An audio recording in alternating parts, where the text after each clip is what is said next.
thank People's Politics and Elena for their strong support, and I concur with everything that Elena just said. I think the most important point that she made is this is more than just electing a president. What this is about is, in fact, a political revolution. And I say this not just as rhetoric. What I understand to be the case, and I know that Elena understands, and I know everybody up here understands, and millions of people understand, is that the powers that be today in this country, Wall Street with their endless supply of money, corporate America whose greed is destroying the middle class of this country, the corporate media which determines what we will talk about or not talk about, the large campaign donors who control to a large degree our political process. No president, not Bernie Sanders or anybody else, can do it alone, can make the changes that we need in this country alone. We need a political revolution. We need millions and millions of people, just like the folks we have here, who are standing up, who are saying enough is enough, who are saying that our government belongs to all of us, not just a handful of wealthy campaign contributors. That is what this campaign is about. So People's Politics, thank you so much for your support. Let me also thank the International Association of Iron Workers, Local 7, for allowing us to use this facility. I believe in the trade union movement. After 25 years in the Congress, I have a 98% pro-union voting record, and I was right on that 2%. I believe the middle class in this country is not going to grow. And it's not going to do better unless we strengthen and grow the American trade union movement. We've got legislation in to do just that.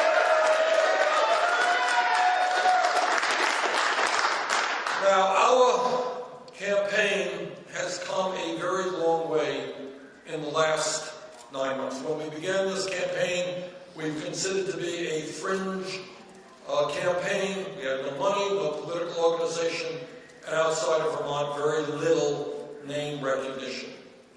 A lot has changed in the last 9 months. And in fact, what we have seen in state after state, where we were way behind, we were behind by 50 points in Iowa, we were behind 30 points in New Hampshire, we were behind 25 points a month ago in Nevada. Well, we ended up doing a lot better than people thought we could do, and we will continue to do a lot better than people think we will do. We think that right here in the great state of Massachusetts, we've got a real chance to win on Super Tuesday, and we're going to win some other states as well. Now, let me just say a few words, picking up on what Elena has said about some of the important issues facing this country. What I intend to do over the next number of weeks is kind of contrast my record to Secretary Clinton's. And I have to say that I am delighted that Secretary Clinton, month after month after month, seems to be adopting more and more of the positions that we have advocated. That's good. And in fact, is beginning to use a lot of the language and phraseology that we have used. In fact, I think I saw a TV ad, I thought it was me, but it turned out it was Secretary Clinton's picture on the ad. But the people of Massachusetts and the people of the United States need to know the difference between hastily adopted campaign rhetoric and the real record and the long-held ideas of the candidates. And let me begin, there are a lot of issues out there that I can talk about. Let me begin by talking about two, and I know I talk for everybody up here on the stage who are involved in people's politics. Number one, let us be very clear. Today, the campaign finance system in the United States of America is a corrupt system.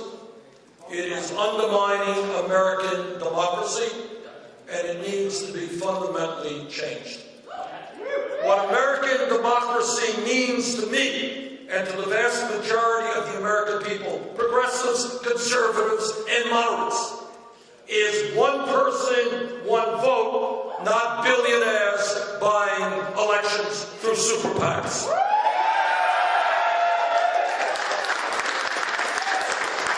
Here is the truth, and a very profound difference between Secretary Clinton and myself. Secretary Clinton has a number of super PACs which today are raising very, very large sums of money from Wall Street and other powerful special interests. In fact, as I understand it, her major super PAC, Priorities USA, raised $25 million during the last reporting period from special interest, including $15 million from Wall Street. Now, I know that every candidate who has ever received special interest money always says that the millions and millions of dollars they receive will never influence them. Never, never, never. That is what every candidate who has received special interest money always says. Well, the American people need to ask a very simple question. If these contributions from Wall Street and other powerful special interests have no influence over the candidate, why are these special interests making huge campaign contributions? Simple question. Now, maybe they're dummies, and maybe they just think they can throw millions of dollars at a candidate and expect to get nothing from them. Maybe. I doubt that very much. These guys are many things. Dummies, they are not. And I also want to mention that when the campaign began, as I recall, Secretary Clinton and her people were saying, well, yes, we have super PACs, but that money is going to be used against Republicans. Well, guess what? Turns out not to be the case. Millions of dollars in super PAC money is now being used against me.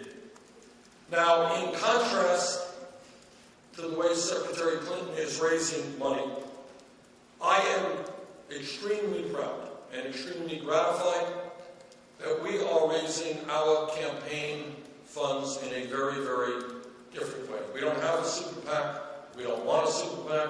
We don't want money from Wall Street, from the drug companies, or anybody else.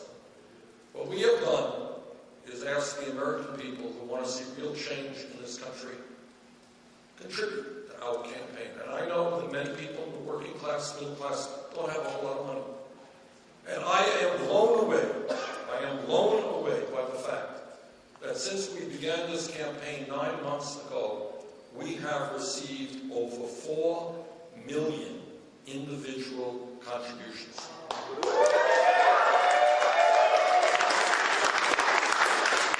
From more than 1.5 million people, and the average contribution is $27.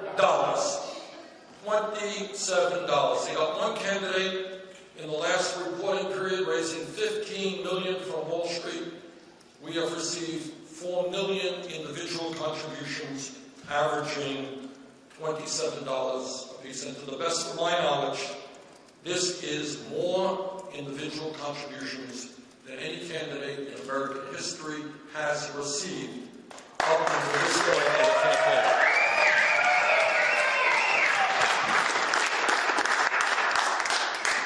That's issue number one that I wanted to mention today. And I think it says a lot about how you govern, what you do as president, when you think about Second issue, and I know the iron workers, among many others up here, are concerned about. Not a sexy issue, not an issue that television discusses almost at all. But that is the fact that our disastrous trade policies, going way back to NAFTA, have cost this country millions of decent-paying jobs. Since 2001, we have seen the loss of some 60,000 factories in America where workers were earning decent wages and decent benefits. Now, when I got into Congress in 1991, I heard about that. And it didn't take me long to understand that NAFTA and ensuing trade policies, which were written by corporate America, were written for one simple reason. And that is corporate America was saying, why should I have to pay workers in the United States 15, 20, 25 bucks an hour, provide benefits, and have to obey environmental regulations when I can shut down in America, move to Mexico, move to China, move to other low-wage countries, pay workers there pennies an hour, and then I bring my product back into this country. That's what those pieces of legislation were about. I'm talking about NAFTA, CAFTA, permanent normal trade relations with China, and others. That's what these trade policies were written for. That is what has happened. We have lost millions of decent-paying jobs which have ravaged community after community after community all over this country. The average American who walks into a store now finds it harder and harder to purchase products made in America, and often the only alternative is made in China or someplace else. Now, on that issue, I voted against NAFTA, against CAFTA, against permanent normal trade relations with China, and I am helping to lead the opposition to the Trans-Pacific Partnership.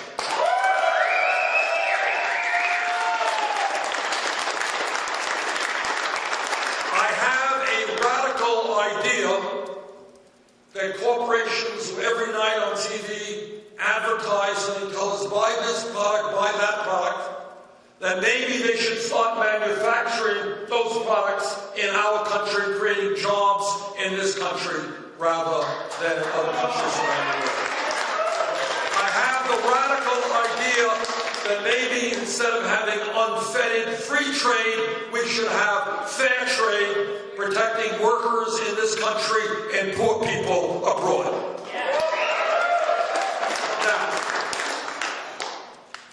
Secretary Clinton supported, she didn't vote for it, she wasn't in the Senate. She supported NAFTA, she supported permanent normal trade relations with China. Now, I am glad that after having initially indicated support for the TPP, she changed her mind and, in fact, has voiced opposition to it.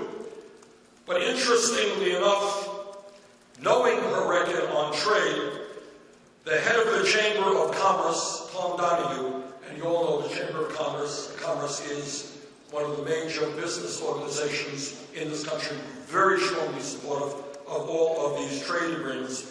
This is what he has said. He has said that he believes that Hillary Clinton would ultimately support the TPP if she becomes the Democratic nominee for president and is elected. And I'm quoting from Inside U.S. Trade.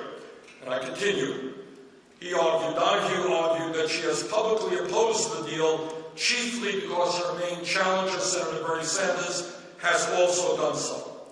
Quote, if she were to get nominated, if she were to be elected, I have a hunch that what runs in the family is you get a little practical if you ever get the job, end of quote, he said. In other words, one of the most powerful business leaders in this country believes that if Hillary Clinton were elected president, she in fact would end up supporting the TPP. Let me tell the Chamber of Commerce, I am elected president, I will not support the TD.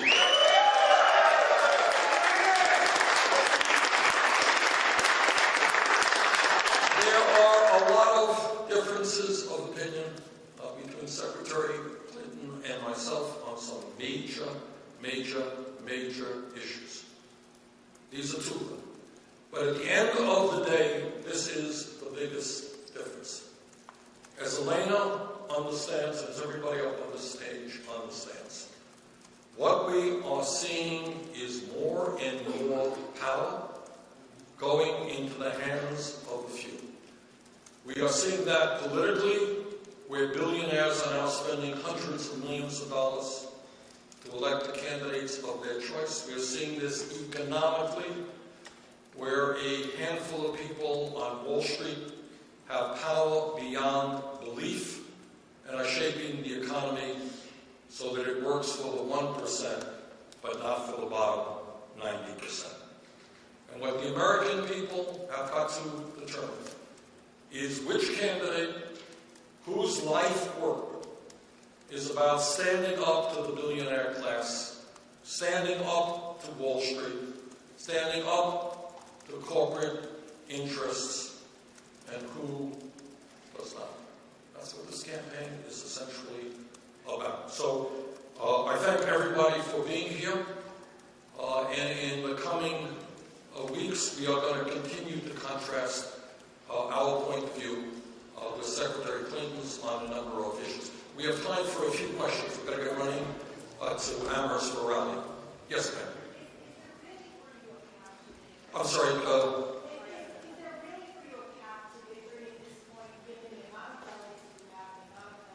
Let me say something. Everyone here knows there a path to victory. The short three-letter answer is YES.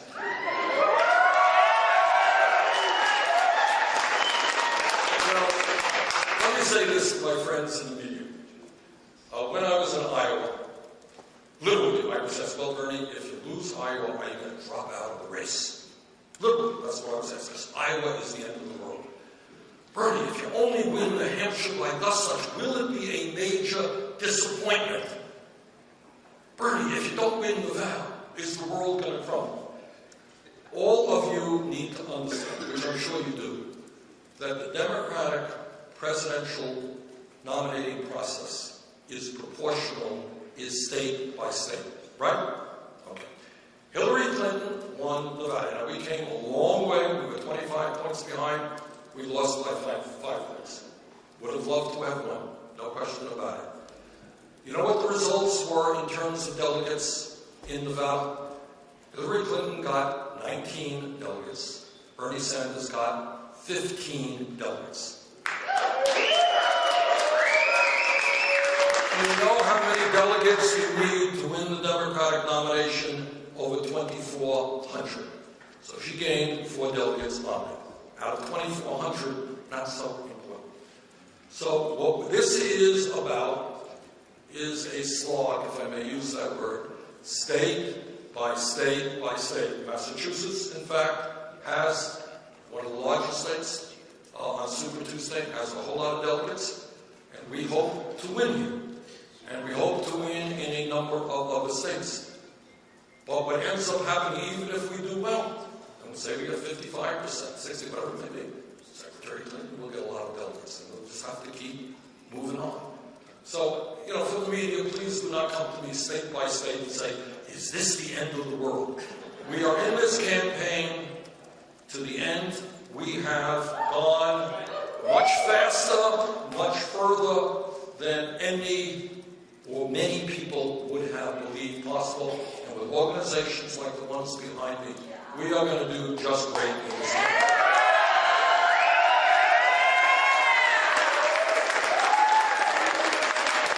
All right. Any other questions? Yeah.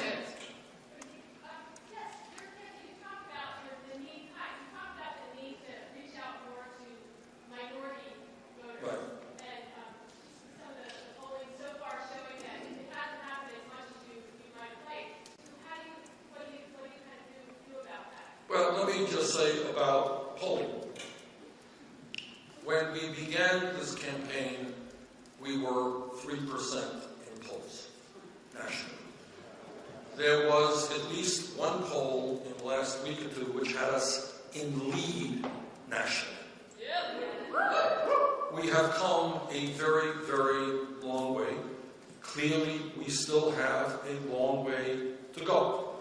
In Nevada, for example, we believe that we won a majority of the Latino vote, and we're very proud of that. When we began this campaign, we were way, way behind in the Latino vote. Now, if your point is, are we behind today in the African-American vote? The answer is yes, we are. But I will also tell you that we are making progress, and I believe we will continue to make progress as the African-American community understands my record, understands our very strong feelings about reforming a broken criminal justice system which has allowed this country to have more people in jail than any other country on earth, largely African American and Latino. We are going to change that. And when I think the African American community understands our economic agenda, raising the minimum wage to $15 an hour, creating millions of decent paying jobs by rebuilding iron workers, our crumbling infrastructure. What do you think? Do we think our bridges and our roads and our airports need some repair? I don't. All right. So I think we are making progress. I think we're going to make more progress. And I am very proud of where we are today. We got to run to Amherst. Thank you all very much.